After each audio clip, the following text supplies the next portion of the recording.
আসসালামু আলাইকুম। Learn fluency চ্যানেলের পক্ষ থেকে ক্লাস 7 এর শিক্ষার্থীদেরকে স্বাগতম জানাচ্ছি আজকের এই টিউটোরিয়ালে। আজকে আমরা আলোচনা করব তোমাদের ইংলিশ ফর টুডে বইটি থেকে ইউনিট 2 এর লিসন 1 অর্থাৎ ফাইন্ড ইওর ওয়ার্ড। এই লিসন 1 থেকে মূলত আজকে আমরা এই যে একটা ডায়লগ দেখতে পাচ্ছ, ডায়লগটি বঙ্গানুবাদ করে বুঝে বুঝে পড়ে ফেলবো। একই সাথে এই যে তোমরা এখানে একটি ডিকশনারির পেজ দেখতেছো, আমরা এটাও আজকে শিখে ফেলবো। এবং দেখো সি, ডি, ই এবং এফ নাম্বার যে এখানে আইটেমগুলি রয়েছে, আমরা এগুলোরও আজকে সলিউশন করে ফেলবো। তো সবগুলো যেহেতু একবার এক ভিডিওতে হয়ে যাবে, তাই ভিডিওটি একটু লং হতে পারে, তোমরা একটু ধৈর্য সহকারে দেখো। চলো আলোচনাটি শুরু করছি পরম করুণাময় মহান আল্লাহ তাআলার নামে। দেখো প্রথমে আমরা এই ডায়লগটি একটু বঙ্গানুবাদ সহকারে বুঝে বুঝে পড়ে ফেলি। দেখো প্রথমে কি বলছে ডায়লগে, যে teacher, students, do you have a dictionary? শিক্ষিকা বলছে, তাই না, যে ছাত্রছাত্রী বিন্দু, তোমাদের কি অভিধান আছে অর্থাৎ ডিকশনারি আছে? এটা কিন্তু ক্লাসে টিচার তার স্টুডেন্টকে বলতেছে, তাই তো। তো রূপা বলতেছে, দেখো yes miss I have one. তো রূপা বলছে, হ্যাঁ মিস আমার একটি আছে। এবার আনন্দ আরেকজন স্টুডেন্ট, ও বলতেছে, দেখো আই হ্যাভ ওয়ান টু। আনন্দ বলতেছে, আমারও একটি আছে। এবার টিচার বলতেছে, do you know how to look up a word in a dictionary? তো শিক্ষিকা বলতেছে, অভিধানে কিভাবে শব্দ খুঁজে বের করতে হয় তা কি জানো? তো এরপর রূপা বলছে, not really, I often takes a long time to find the meaning of a word in a dictionary. তো রূপা বলছে, আসলে জানি না, অভিধানে একটি শব্দের অর্থ খুঁজে বের করতে প্রায় অনেক সময় লাগে। তার মানে রূপা কিন্তু জানে না যে কিভাবে ডিকশনারি থেকে শব্দ খুঁজে বের করতে হয়। আচ্ছা, এরপরে দেখো টিচার বলতেছে, হাউ অ্যাবাউট ইউ আনন্দ? শিক্ষিকা বলছে, আনন্দ তুমি কি জানো? তো আনন্দ বলছে যে same with me, I often get confused, so many words, so many signs. ও, তো আনন্দ বলছে, আমারও অবস্থা একই, আমি প্রায় বিভ্রান্ত হই। ও, এত বেশি শব্দ, এত বেশি সংকেত, মানে আনন্দ কিন্তু কনফিউজ, তাই না? ও কিন্তু ভালো করে ডিকশনারি জানতে মানে পড়তে জানে না, তাই তো। এবার দেখো টিচার কি বলতেছে, টিচার বলতেছে, it's because you haven't learned how to look up a word quickly in a dictionary. অর্থাৎ এর কারণ হলো অভিধানে কিভাবে দ্রুত শব্দ খুঁজে বের করতে হয় তা তোমরা শিখোনি। রূপা এবং আনন্দ একসাথে বলছে, how can we do it teacher? অর্থাৎ বলছে, ম্যাম বলছে, আমরা কিভাবে এটা করতে পারি শিক্ষিকা? টিচার বলছে, okay let's start with a page from a dictionary. ঠিক আছে, অভিধানের একটি পেজটা দিয়ে শুরু করা যাক। তো এখান থেকে এই ছিল তোমাদের জন্য এই যে ডায়লগটির বঙ্গানুবাদ। এরপর দেখো তোমাদের বি নাম্বার অপশনে যে একটা ডিকশনারির পাতা তোমরা দেখতে পাচ্ছ। তো কিভাবে একটি ইংরেজি ডিকশনারি আমরা খুঁজে বের করতে পারি শব্দগুলি, এটা নিয়ে লার্ন ফ্লুয়েন্সি চ্যানেলের একটা ভিডিও আছে। এই ভিডিওটির লিঙ্ক আমি ডিসক্রিপশনে দিয়ে দেবো, তোমরা সেখান থেকে দেখে নিও। আচ্ছা, এরপর দেখো সি নাম্বারে এখানে তোমাদের যে আইটেমটি রয়েছে, অর্থাৎ এখানে বলা হচ্ছে কি, দেখো যে make a list of letters word in bold answer the following questions. অর্থাৎ এই যে ডিকশনারির পাতাতে তোমরা যে বড় বড় বোল্ড, অর্থাৎ এই যে কালো ওয়ার্ড যেগুলো দেখতে পাচ্ছ আর কি, বড় বড় বোল্ড করে ওয়ার্ডগুলো, এই ওয়ার্ডগুলা তোমাকে লিখতে হবে, তাই তো। তো দেখো সি নাম্বারের অ্যান্সারগুলো আমরা একটু দেখি, সি নাম্বারে আমরা কিভাবে অ্যান্সারটি করে ফেলবো। আচ্ছা, তোমরা নিশ্চয়ই দেখতে পাচ্ছ।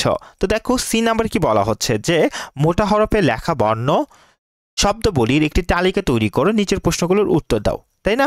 আচ্ছা দেখো অ্যান্সার, তোমরা এটিকে অ্যান্সার দিয়ে এভাবে শুরু করবে, যে a list of the word or words in bold is made below. মোটা হরফে লেখা অক্ষর বা শব্দবলীর একটি তালিকার নিচে তৈরি করা হলো। তো দেখো আমরা তালিকাগুলো কিন্তু এখানে তুলে ধরেছি। আচ্ছা দেখো প্রথমে কিন্তু ডিকশনারির পেজে প্রথমে আমরা কি দেখতে পারবো বলতো, বি যে ওয়ার্ডটি সেটি, অর্থাৎ বি দিয়ে শুরু হওয়া সমস্ত ওয়ার্ড কিন্তু ওই ডিকশনারির পাতাগুলোতে পরের পাতাগুলোতে থাকবে। আচ্ছা, তো বি ইংরেজি বর্ণমালার দ্বিতীয় একটি বর্ণ, তাই না? এরপর দেখো বি এ লেখা আছে। তো বি এ অর্থাৎ ব্যাচেলর অফ আর্টস, যার অর্থ হচ্ছে সংক্ষিপ্ত রূপ, অর্থাৎ ব্যাচেলর অফ আর্টসের কিন্তু সংক্ষিপ্ত রূপ। এরপর দেখো ব্যা লেখা আছে, যার অর্থ হচ্ছে ভেড়ার ডাক বা শিশু ডাক। এবার দেখো লেখা আছে ব্যাবল। ব্যাবল শব্দটির অর্থ কি? দেখো এখানে ব্যাবল শব্দটির অর্থ হচ্ছে একসাথে অনেক কথাবার্তার আওয়াজ। এরপর বেবি মানে শিশু আমরা জানি। এরপর দেখো বেবি অর্থাৎ বাচ্চা, ব্যাবল অর্থাৎ হট্টগোল, ব্যাবন অর্থাৎ হচ্ছে বড় আফ্রিকান কিংবা এশিয়ান বানর। এরপর দেখো বেবি যার অর্থ শিশু, তাই না? আচ্ছা, এরপর দেখো পরে যে শব্দগুলো রয়েছে অর্থাৎ বেবি বুম, স্বাভাবিকের চেয়ে অনেক বেশি বাচ্চা জন্মগ্রহণের সময়, তাই না? বেবি বুমার, বেবি বুমের সময় বিশেষ করে দ্বিতীয় বিশ্বযুদ্ধের পর যে ব্যক্তি জন্মগ্রহণ করে এদেরকে বেবি বুমার বলা হয়। এবার দেখো বেবি বগি, এক বা দুজন যাত্রী বহনকারী অশ্ববহিত হালকা গাড়ি বিশেষ। এবার দেখো বেবি কারিজ অর্থাৎ শিশু যান। বেবি ফ্যাট অর্থাৎ কৈশোর উপনীত হবার আগেই কোনো কোনো শিশুর শরীরে যে মেদ জন্মে সেটিকে বলা হয়, তাই না? এরপর দেখো কি রয়েছে এখানে বেবি টক অর্থাৎ বালা ভাষা। এবার দেখো বেবি টুথ অর্থাৎ দুধ দাঁত। এবার দেখো বেবি ওয়াকার যে কাঠামোর মাধ্যমে বাচ্চা হাঁটা শিখে। বেবি গ্রো অর্থাৎ শিশুদের কাপড় বিশেষ, তাই না? আচ্ছা, এরপর দেখো বেবি হুড শব্দটির অর্থ হচ্ছে বাল্যকাল। বেবিশ শব্দটির অর্থ বালকীয়। বেবি সিট শব্দটির অর্থ কিন্তু ছেলে রাখা, তাই না? এবার দেখো বেবি সিটার ছেলে রাখোয়ালি। আর দেখো বাক্কালু ওয়ারেট অর্থাৎ প্রবেশিকা। বাক্কি অর্থাৎ এক প্রকার ভামাক। আচ্ছা, ব্যাচেলর, তাই না? আচ্ছা, অবিবাহিত পুরুষ। তো এই ছিল তোমাদের এখান থেকে এই ওয়ার্ডগুলো। তো এরপরে তোমাদের এখান থেকে কিন্তু দুইটা কোশ্চেন করেছে, তাই না? এই কোশ্চেনগুলোর অ্যান্সার আমরা এখানে করে রেখেছি। দেখো এ নাম্বার যে কোশ্চেনটি রয়েছে, what do you see the top left corner of the dictionary page, অর্থাৎ অভিধান পৃষ্ঠার সবচেয়ে উপরের বাম কোণে কি দেখতে পাচ্ছ? Answer, I can see B O B, the second letter of the English alphabet at the top corner of the dictionary page, অর্থাৎ অভিধান পৃষ্ঠার সবচেয়ে উপরে বাম কোণে ইংরেজি বর্ণমালার দ্বিতীয় অক্ষর বিবি দেখতে পাচ্ছি। এরপর বি নাম্বার কোশ্চেনটি দেখো, what is the first letter and what in the left hand corner, অর্থাৎ বাম হাতের কোণের প্রথম অক্ষর ও শব্দ কোনটি? Answer, B is the first letter and what in the left hand corner, অর্থাৎ বি হলো বাম হাতের কোণের প্রথম অক্ষর ও শব্দ। আচ্ছা, তো এই ছিল এখান থেকে প্রশ্নগুলি। এরপর ডি নাম্বার তোমাদেরকে কি বলেছে দেখো, যে read the text about how the dictionary page has been written, অর্থাৎ অভিধান পৃষ্ঠাটি যেভাবে লেখা হয়েছে সে সম্পর্কে পাঠ্য অংশটি পড়ো, তাই না? তো দেখো পাঠ্য অংশটি কিন্তু আমরা ইতিমধ্যে এখানে দিয়ে দিয়েছি। এই যে ডি নাম্বার তোমাদেরকে যে পাঠ্য অংশটি এখানে পড়তে বলেছে না, এই পাঠ্য অংশটি, তো এই পাঠ্য অংশটি কিন্তু আমরা এখানে বঙ্গানুবাদ করে দিয়ে দিয়েছি যাতে তোমরা খুব সহজে বুঝতে পারো। দেখো আমরা একটু পড়ে ফেলি। বলছে, the teacher asks the class, have you notice that the words in broad or written one after another? তো বাংলা অর্থটি দেখো, শিক্ষক শ্রেণীর ছাত্রছাত্রীদের জিজ্ঞেস করেন, মোটা হরফে লেখা শব্দগুলি একটি আরেকটির পর লেখা হয়েছে তা কি তোমরা লক্ষ্য করেছ? Okay, do you find any rule or system or order in arranging this words, অর্থাৎ আচ্ছা এসব শব্দগুলির সাথে কোন নিয়ম কিংবা পদ্ধতি কিংবা ক্রম দেখতে পাচ্ছ? তো এখানে তারপরে বলা হচ্ছে দেখো, yes teacher, the page start with a single letter B and slowly what come below this letter, অর্থাৎ রূপা বলে যে হ্যাঁ ম্যাম, পৃষ্ঠাটি একটি মাত্র অক্ষর বি দিয়ে শুরু হয় এবং এই অক্ষরের নিচে অন্যান্য শব্দগুলি ক্রমান্বয়ে উপস্থিত হয়েছে। তারপর thank you Rupa, you have got it, অর্থাৎ ধন্যবাদ রূপা, তুমি এটি বুঝতে পেরেছ। Let me write B and some, অর্থাৎ এ পৃষ্ঠা থেকে বি ও আরও কিছু শব্দ বোর্ডে লেখা যাক। Of the word from the page on the board, then I will show you how they are written one after another like in the alphabet. Look the board and ask me if it clear or not. Okay? ওকে, তো এখানে বলা হচ্ছে দেখো যে অতঃপর বর্ণমালার মতো এগুলো কিভাবে একটির পর আরেকটি লেখা হয়েছে তা আমি তোমাদের দেখাবো। বোর্ডের দিকে লক্ষ্য করো এবং এটি স্পষ্ট না অস্পষ্ট তা আমাকে জিজ্ঞেস করো, ঠিক আছে? এটি ছিল মূলত তোমাদের এখান থেকে এটির ট্রান্সলেশনসটা। আচ্ছা, এরপর ই নাম্বারে তোমাদেরকে যা বলা হয়েছে দেখো, ই নাম্বারে বলছে যে arrange the following word in alphabetic order, alphabetic বাজস্ব বর্ণাক্রমে নিচের শব্দগুলি সাজাও। অর্থাৎ তোমাদের এখানে যে কয়েকটা ওয়ার্ড তোমরা দেখতে পাচ্ছ, তো ডিকশনারি অনুযায়ী এই ওয়ার্ডগুলোকে তোমাদেরকে সাজাতে হবে, তাই না? তো দেখো অ্যান্সার, তো তোমরা এইভাবে লিখবে, the word in alphabetic order have been arranged below, নিচে বর্ণানুক্রমে শব্দগুলি সাজানো হয়েছে। তো এই পাঁচটা শব্দ এখানে ডিকশনারি অনুযায়ী তোমাকে সিরিয়াল ওয়াইজ সাজাতে হবে। তো এই দেখো এই সিরিয়াল ওয়াইজ কিন্তু আমরা সাজিয়ে রেখেছি। দেখো ব্যাক মানে থলে, ব্যাট মানে টোপ, ব্যাট মানে ব্যাট, ব্যাচ মানে ডল, বিট মানে বাজি ধরা, বুক মানে বই। তো এই ছিল তোমাদের এখান থেকে ই নাম্বারের উত্তরটা। এরপর আমরা এফ নাম্বারটা দেখে ফেলবো। চলো দেখো এফ নাম্বারটা একটু ভালো করে বোঝার চেষ্টা করো।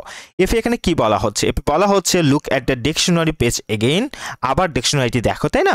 Discuss in group and find out the following information about BA, baby and teach bachelor. অর্থাৎ বলা হচ্ছে যে দেখো যে দলবদ্ধভাবে আলোচনা করো এবং বিবি, বেবি অ্যান্ড ব্যাচেলর সম্পর্কে নিচের তথ্যগুলো খুঁজে বের করো। অর্থাৎ এই যে নিচে যে তথ্যগুলো তোমরা এখানে দেখতে পাচ্ছ, তাই না? এই তথ্যগুলো দিয়ে তোমাদেরকে একটা গ্রুপ মিটিং করতে হবে, অর্থাৎ একটা ডায়লগ মেক করতে হবে, যে ডায়লগের ভিতরে এই জিনিসগুলো থাকবে। দেখো কি কি থাকা লাগবে? Meaning of word, I, definition, এই শব্দগুলির অর্থ এবং সংজ্ঞা থাকতে হবে, আই এই দুটি শব্দের, তাই না? তারপর দেখো স্পেলিংয়ের বানানটা থাকতে হবে, অর্থাৎ এটি বুঝিয়ে লিখতে হবে, বলতে হবে এখানে, মানে ডায়লগের ভিতর কিন্তু তুলে ধরতে হবে। এবার দেখো example of use, example sentence, উদাহরণসমূহ এবং দৃষ্টান্তমূলক বাক্যসমূহ কিন্তু তুলে ধরতে হবে।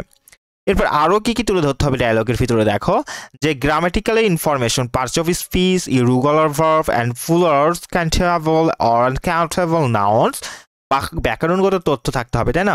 অর্থাৎ পদ, অনিয়মিত ক্রিয়া ও বহুবচন, গণনীয় কিংবা অগণনীয় বিশেষ। অর্থাৎ এর ভিতরে কিন্তু ইরেগুলার ভার্ব, প্লুরাল, কাউন্টেবল আর আনকাউন্টেবল নাউন এসব থাকতে হবে। এবার দেখো ফর্মাল এবং ইনফর্মাল তথ্য থাকা লাগবে। এরপর দেখো অ্যাবরিভিয়েশন, অর্থাৎ সংক্ষেপণকরণ থাকতে হবে, তাই তো? তো দেখো অ্যান্সারটি আমরা এখানে কিভাবে করেছি, ডায়লগটি আমরা মেক করে ফেলেছি। যে মাইসেলফ প্রথমে, অর্থাৎ তুমি বলছো, তুমি কি বলছো? দেখো I see Basir, you are very busy at looking up word in dictionary. তো বশির বুঝতে পারছি তুমি অভিধানের শব্দ খুঁজে বের করতে খুব ব্যস্ত, অর্থাৎ তুমি তোমার বন্ধু বশিরকে বলছো। তো বশির কি বলছে? ইয়াস, ক্যান আই হেল্প ইউ? হ্যাঁ, আমি তোমাকে সাহায্য করতে পারি, বশির তোমাকে বলছে। এবার তুমি কি বলছো? দেখো মাইসেলফ বলছো actually I want to know the meaning of BA. It use sentences grammatical information whether it is formal or informal. আসলে আমি বি এর শব্দের মধ্য বাক্যের ব্যবহার, ব্যাকরণগত তথ্য, এটি নিয়মসম্মত না অনৈমিক তা জানতে চাই। তুমি তোমার বন্ধু বাশিরকে বলেছো, তাই না? আচ্ছা, তার মানে কি উপরে যে আমাদেরকে পয়েন্টগুলো দিয়েছে না, এই পয়েন্ট কিন্তু রেখেই আমরা ডায়লগগুলি বলছি, তাই না?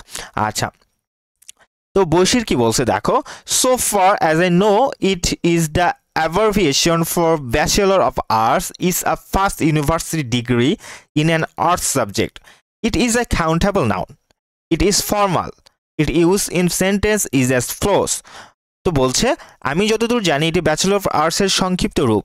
এটি কলা বিষয়ের প্রথম বিশ্ববিদ্যালয় ডিগ্রি। এটি গণনীয় বিশেষ্য, এটি নিয়মসম্মত, বাক্যের ব্যবহার নিম্নরূপ। এই যে এখানে আমাদেরকে কিন্তু কি বলেছে? দেখো যে example of use, example sentence, আমাদেরকে বাক্যর উদাহরণ দিয়ে দিতে বলেছে না? তো দেখো এই যে বাক্যর উদাহরণ কিন্তু দুইটা এখানে দেওয়া হয়েছে, তাই না? এটা কে বলছে? এটা কিন্তু বশির বলছে। তো বশির এখানে কি উদাহরণ দিল? যে দিল হি পাস বিএ এক্সাম, সে বিএ পরীক্ষায় কৃতকার্য হলো। এবার দেখো she is a holder of BA degree, সে বিএ ডিগ্রিধারী। এরপর মাইসেলফ তুমি বলছো ফ্রম বাদলকে I am interested to know the meaning of baby, grammatical information, its use in sentences whether it is formal or informal. Badal থেকে আমি baby শব্দের অর্থ, ব্যাকরণগত তথ্য, বাক্যের ব্যবহার, এটি নিয়মসম্মত না অনৈমিক তা জানতে চাই। তো বাদল বলছে well it's means a very young child or animal, it can be used as noun, adjective and verb too. It is use in sentence is as follows. আচ্ছা, এটি খুব ছোট বাচ্চা কিংবা প্রাণীকে বোঝায়। এটি বিশেষ্য, বিশেষণ ও ক্রিয়া হিসেবেও ব্যবহৃত হতে পারে। বাক্যের ব্যবহার নিম্নরূপ। দেখো এর বাক্যের ব্যবহারগুলো কী কী রয়েছে। আমরা কিন্তু ওই পয়েন্টগুলোর কথাই কিন্তু বারংবার এখানে ডায়লগটার মাধ্যমে উল্লেখ করা হচ্ছে। হ্যাঁ, এটি কিন্তু খেয়াল রাখবে। তো দেখো she had a baby last year, গত বছর তার একটি বাচ্চা হয়েছিল।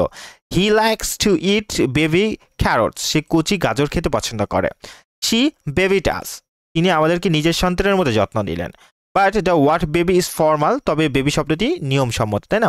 মাইসেলফ তুমি কি বলছো? দেখো মাইসেলফ বলছো ফর মাসুদ, মাসুদকে I want to know the meaning of bachelor, grammatical information, its use in sentence whether it is formal or informal. তুমি মাসুদকে বলছো মাসুদ থেকে আমি ব্যাচেলর শব্দের অর্থ, ব্যাকরণগত তথ্য, বাক্যের ব্যবহার এটি নিয়মসম্মত না অনৈমিক তা জানতে চাই। তো মাসুদ বলছে কি দেখো, actually bachelors refers to man who has never been married. Grammatically it is a noun, it is formal, its use in sentence is as follows. অর্থাৎ আসলে ব্যাচেলর শব্দটি এমন একজন ব্যক্তিকে বোঝায় যিনি কখনো বিয়ে করেননি। ব্যাকরণগত দিক দিয়ে এটি একটি বিশেষ্য, এটি নিয়মসম্মত, বাক্য এর ব্যবহার নিম্নরূপ। দেখো এই বাক্যের ব্যবহার কীরকম হয়, ব্যাচেলর শব্দটির ব্যবহার এখানে বলছে হি ইজ এ ব্যাচেলর, তিনি একজন কুমার বা যে বিয়ে করেনি আর কি তাকে বলা হয়। I see you are still a bachelor, আমি বুঝতে পারছি তুমি এখনো একজন কুমার। এই দুটো কিন্তু এখানকার এক্সাম্পল, তাই না? তারপর মাইসেলফ, তুমি বলছো thank you all presence here, এখানে উপস্থিত তোমাদের সবাইকে ধন্যবাদ। তো এই ছিল মূলত তোমাদের জন্য আজকের এই আলোচনাটি। ভিডিওটি ভালো লেগে থাকলে লাইক দিবে এবং অবশ্যই লার্নফ্লুয়েন্সি চ্যানেলটিকে সাবস্ক্রাইব করবে। ভিডিওটির বুঝতে কোথাও অসুবিধা হলে নিশ্চয়ই কমেন্ট করবে, আমি তোমাদেরকে আবার বুঝিয়ে দেওয়ার চেষ্টা করব। আমরা ধারাবাহিকভাবে তোমাদের ইংলিশ ফর টুডে বইটি থেকে এর পরের লিসনগুলো বঙ্গানুবাদ সহকারে আলোচনা করবো ইনশাল্লাহ। ভালো থেকো, সুস্থ থেকো, আসসালামু আলাইকুম।